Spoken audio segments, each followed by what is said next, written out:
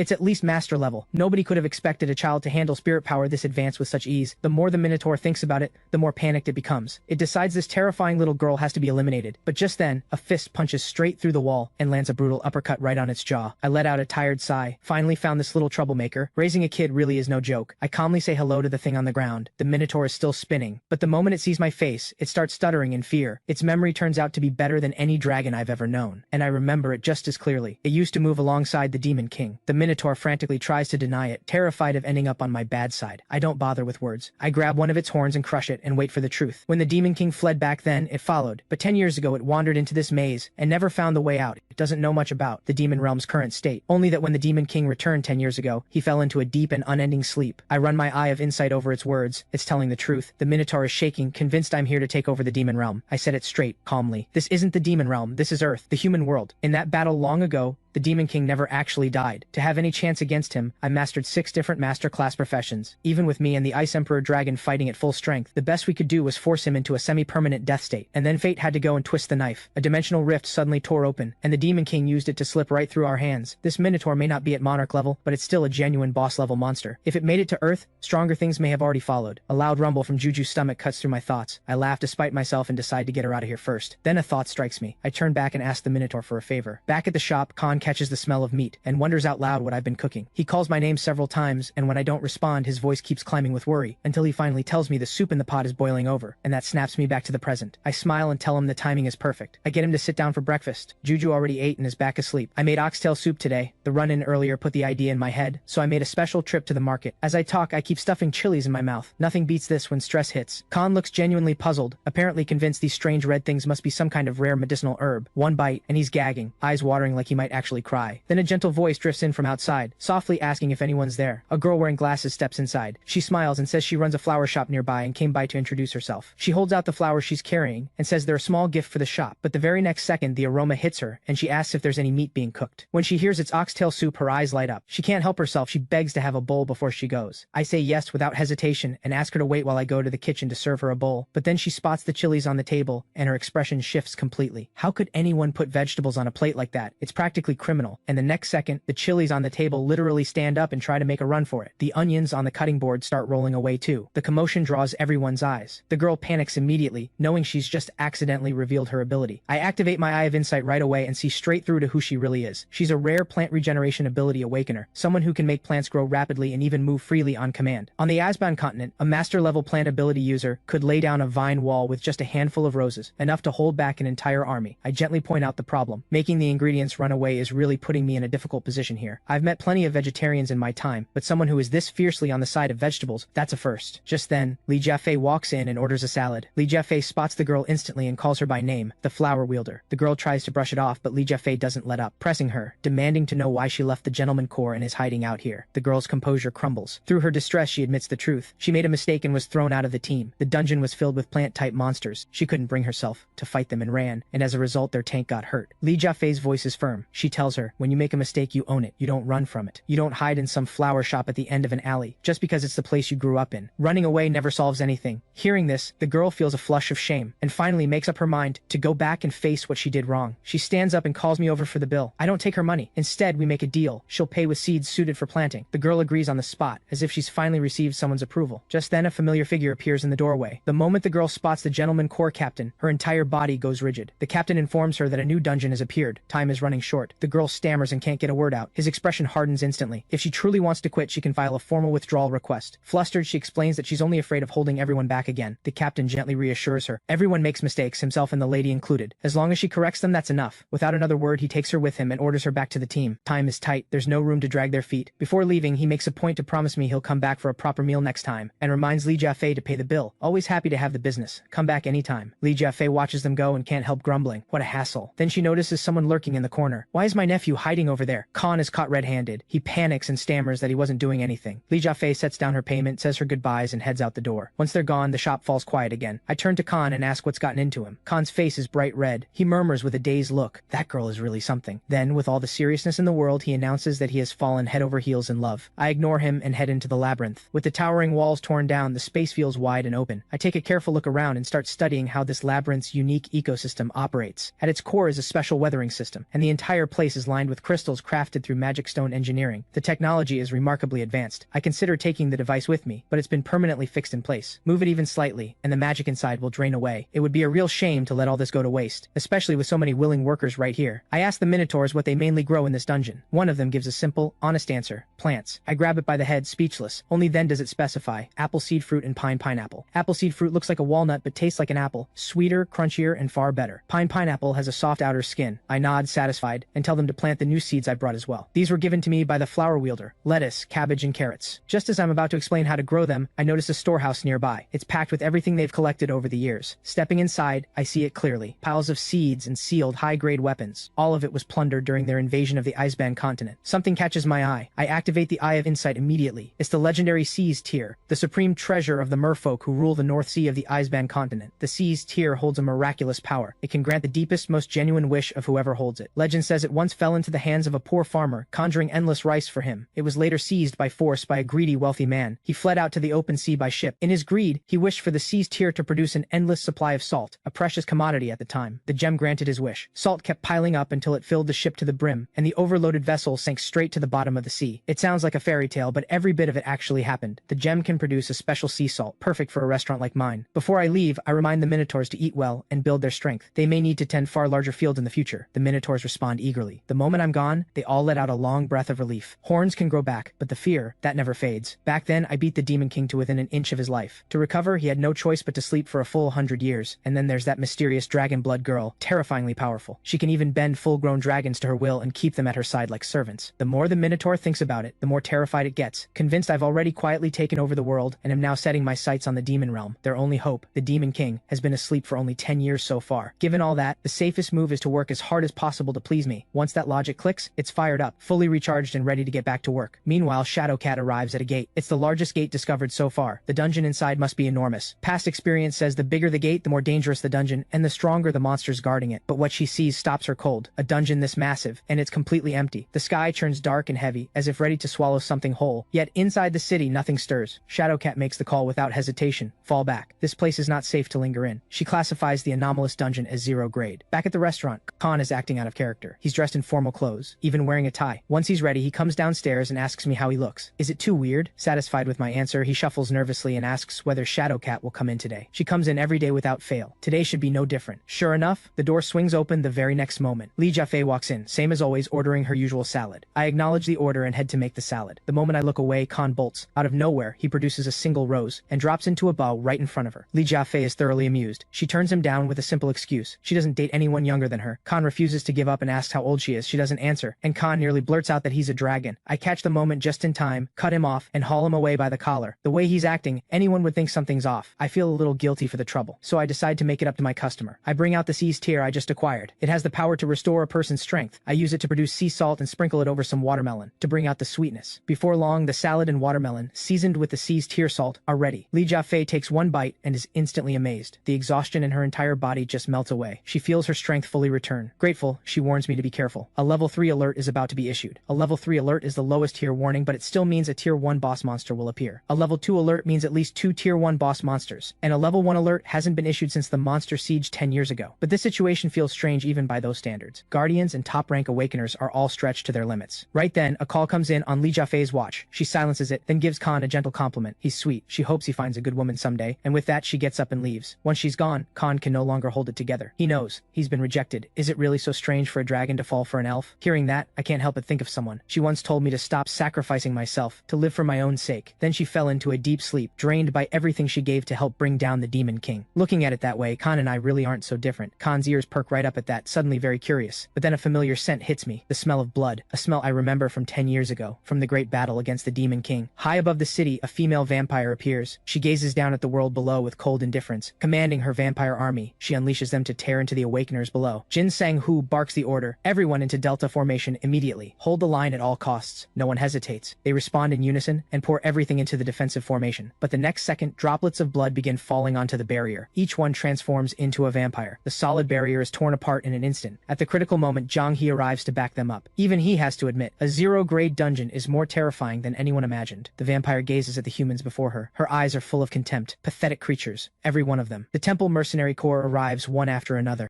Everyone braces for a battle to the death. The vampire unleashes unleashes a thick wall of mist blinding everyone around her. Jin Sang-hoo shouts a warning. Everyone stays sharp. Someone strikes from behind. Without warning, Jin Sang-hoo barely dodges. She spins around. It's one of her own. Jin Sang-hoo's heart is still pounding. She nearly went down at the hands of her own teammate. She quickly asks him whether he can see through the mist. Jin Shun can't dispel the mist, but he can see right through it. He raises his hand and fires an energy blast into the swarm of vampires. But ordinary attacks have little effect on the massive creature. Then he spots it. The vampire is trying to run. She's clearly heading for the gate. They have to cut her off now. Jin Sang-hoo hurls her spear with full force. It strikes the fleeing vampire hard, dealing a brutal blow. Jin Sang-hoo shouts the order, "Defensive units, seal every exit now." Everyone activates the hexagram formation at once. The gate is completely sealed. Now that they have her cornered, the real hunt begins. The vampire's mind races. After 10 years, she's only recovered 2/5 of her power. Nowhere near enough to take them on. Just 10 years. How have humans become this terrifying? She once swept across the Iceband continent as a feared vampire commander. Now all that dignity is gone, and she's being pushed to beg. She doesn't want to die. She dissolves into a cloud of blood mist and tries to slip away in the chaos. But Shadowcat materializes behind her without a sound. "So this is where you were hiding." She's ready to finish this, right here and now. But the next second, she sees the vampire's minions throwing themselves against the sealed hexagram formation. Shadowcat's eyes go cold. She has to end this before the seal breaks. She strikes. Her blade drives straight and true into the back of the vampire's neck. But strangely, the vampire breaks into wild laughter. Her body dissolves into a pool of blood. It seeps straight into the cracks of the weakened formation. She bolts, her heart surging with triumph, convinced she's finally made it out alive. But the moment she bursts through the dimensional rift gate, a figure drops silently from behind. I hold the unconscious figure by the collar, dropped with a single chop. I raise my hand and summon the goblin. The goblin bows respectfully and asks what I need. The moment the goblin gets a clear look, even its usual composure shatters into a stunned cry. That's right, this is Sofran Lys, the vampire commander and one of the 4 monarchs of the demon realm. I hand her over to the goblin and tell it to seal her away. The Awakener Association is stronger than I expected. Disciplined, efficient, decisive, and not a single casualty through the whole fight. The destructive power and sharp judgment shown by their gearcraft is something truly fearsome. This world is nothing like the Iceband continent. It's full of exceptional fighters, people I can trust and rely on. The duty of protecting this world, I'll leave that in their hands. Still, the spoils from this fight are exactly what I needed. I turn to the goblin and tell it to bring out a tier 1 magic stone. I turn the magic stone over in my fingers. This is more than enough to start what I have planned, a reunion 10 years in the making. Back in the demon realm, not so long ago, a world where only the strong survive. The Demon King commanded 4 mighty rulers, the 4 monarchs, each with the power to bring the world to ruin. The 4th among them was none other than Sofran Lys, the vampire commander. Her vampire legions had racked up countless victories, until they ran into me. Sofran still can't accept it. Thousands of her finest troops crushed under the boot of a single human. She barely escaped with her life, slowly rebuilding her power day by day on the finest blood she could find. She's not alone in this. The other 3 monarchs and the Demon King himself are in the same wretched state. Sofran despises me with every fiber of her being, swearing to tear me apart one day. Snapping out of that memory, Sofran's eyes fly open. She finds herself in a completely unfamiliar place. Before she can even process what's happening, I'm looming over her, offering exactly 2 choices, death or survival. Answer my questions honestly and she lives. Otherwise, she dies. Is the Demon King still asleep? The moment Sofran sees my face, she screams in horror. She can't believe I still look this young. She had counted on waiting 60 years for me to die of old age. No need to lift a finger herself. My patience runs out. If you're so devoted to him, I'll send you to join him. Sofran is scared out of her wits. She spills everything. The Demon King is asleep, and it will take another 90 years for him to recover. I press further. How much of her power has she recovered? Sofran doesn't dare lie. Only 2/5. That's the equivalent of 2 tier 1 monsters. For reference, every monarch of the demon realm can handle 5 or 6 tier 1 monsters with ease. Then why is she here? Sofran claims she accidentally fell through while she was resting. The Eye of Insight sees through the lie instantly. I move to strike, and Sofran shrieks in a panic, crying out that she came here to kill me. Monsters from the demon realm have been growing stronger, but one of the 4 monarchs showing up in person is something else entirely. Someone must be deliberately creating dimensional rifts to unleash these creatures. According to Sofran, the Demon King is still asleep, and the demon realm is in chaos, endless internal conflict and war. The other 3 monarchs are also recovering their power. Sofran ranks 3rd among the 4 in terms of progress. Seeing that I've held back, she asks carefully, "Does this mean I'm letting her go?" "A promise is a promise." Sofran's face lights up. She thanks me over and over, convinced she's finally been spared. I summon the labyrinth and toss her straight inside. I call out to Mino and tell it, "This is the new help. Fill her in on the labyrinth's rules and her duties." I leave. I have other things to attend to. The moment Mino takes a good look, it recognizes her immediately. "Lady Sofran." Mino pulls Sofran aside and whispers its theory, that I've enslaved dragons and built an elite dragon army. Sofran turns it over in her mind. It all adds up. After all, the man has mastered 6 master-level classes, and he doesn't age. Mino listens to Sofran's endless muttering from across the labyrinth and privately thinks about silencing her for good. It cuts off her rambling and starts laying out the labyrinth's rules. No attempting to escape. That means death. No work means no food. It pauses, and most importantly, eat plenty and build up that strength. Sofran never expected a rule like that. And just like that, the little restaurant has gained one more helping hand. The next time I step into the Minotauros labyrinth, every last hurl cattle is drooping with no energy at all. I glance over, and there's Sofran, blood smeared all around her mouth. Apparently Apparently she took Mino's advice about eating to build strength quite literally, and has been draining the Hurl cattle dry. I sigh. Even so, there's no need to go this far. All that blood won't build power, it'll just add weight. I tell her she can ignore that particular rule, and to put on more clothes while she's here. Sofran's eyes light up. She rushes to show me something, asking if I'm pleased with the vegetables she's been growing. She used the Hurl cattle's blood as fertilizer. Even she didn't expect the crops to grow this well. Sofran can refine blood, purifying all impurities into a healing liquid, while the extracted filth, when combined, becomes a potent poison. That ability will definitely come in handy someday. I pick some of the vegetables to use in the restaurant. I go outside and call for Khan to come help prep the vegetables, but he's still wallowing in the misery of being rejected, looking completely lifeless. My heart softens a little. He helps out every day while desperately searching for a way back to the continent. That takes a toll. I give him a few days off to rest and clear his head. Juju suddenly bounces over, shouting excitedly that she wants to go see the ocean. I notice that Juju can now tuck away her horns and tail with ease. If she can hold her human form steadily, a trip to the beach should be fine. Juju immediately drops to her knees in an overjoyed bow of thanks. That's clearly something Khan taught her. I shake my head with a quiet laugh and tell them both to go get changed. I hang up the close sign. One full day off, no business, no interruptions. Everything is ready. I scoop Juju up into my arms, and the three of us rise into the air. This is just one ability from one of the 6 classes I've mastered, developed for one purpose: to eliminate large numbers of enemies swiftly and without being seen. I don't explain. I just tell them both to hold on tight. And we fly toward the sea. We move fast, and in the blink of an eye, we're standing at the shore. This used to be a popular beach resort, but with the gates appearing, it's long since become a lawless zone. Khan and I settle onto the sand and watch Juju splash around in the water, just sitting here, in the quiet. It's enough. I call over the goblin and tell it to bring out the fishing rod I brought back from the eastern continent. The goblin hands over Taigong Wang's fishing rod without a word. It was a precious gift from the eastern immortals after I helped them. Even without bait, it can pull up something massive, perfect for catching today's meal straight from the sea. The immortals once said fishing gives a person the stillness to look within. I still don't understand it. Every time I look within, all I find is regret. Besides, this rod does all the work itself. No need to think too hard. Before long, something takes the line. It's a tier 2 monster, a kraken. Juju is busy directing the water spirits to catch more creatures for me. I'm a little surprised. They've brought a fully grown gemin fish along with everything else. Unfortunately, gemin fish taste terrible and aren't worth eating, but I tell Juju she did a great job. Normally, the bigger the squid, the more ammonia, which means a strong, unpleasant smell. But kraken are different. They use magic to regulate their own buoyancy, so there's no off smell at all. The flesh is incredibly tender and fresh. You can even eat it as sashimi. Back when I was with the Legion, my favorite was kraken broth. Too bad ingredients are limited today, so instead, I make butter-grilled kraken legs and kraken sashimi paired with hoar cow milk. Juju stares at the food with wide, hungry eyes and keeps crying out that she wants some. I carefully blow on the sashimi to cool it down before handing it to her. Juju takes a bite and her eyes go wide. She shouts that I'm the best. Luminous drift through the air, glowing softly, beautiful to look at. They're a type of insect that feeds on the salt of the sea, giving off a faint light. The word salt hits me somewhere deep. I think of my father. He was originally from D-City, moved to a city later, but he never stopped longing for home. When I was young, after long shifts, he'd come home with soju and squid sashimi. We'd sit and eat together, just the two of us. I used to think getting into university was the finish line, but once I was there, I realized it was only the starting point. I took a leave and joined the military, thinking it would give me a direction, but when I came back, the whole world was struggling to find work. After graduation, my life felt like it had dropped into a pit. No dreams, no plan for the future. I became the person everyone talked about, the failure, the one the whole world seemed to blame. But is it really wrong to just want a quiet, ordinary life? The dream of making it into a big company. I let it go for good on New Year's Day, the year I turned 30. I bought a ticket to Noryangin. I was going to become a civil servant. My father sat across from me at a table that smelled of the sea, and he listened, and he believed in my choice. I made myself a promise that day. I would make it, and I would go home in triumph, but I never made it back. Khan notices something is wrong and calls my name. Quietly, I push everything back down. It's nothing, I tell him.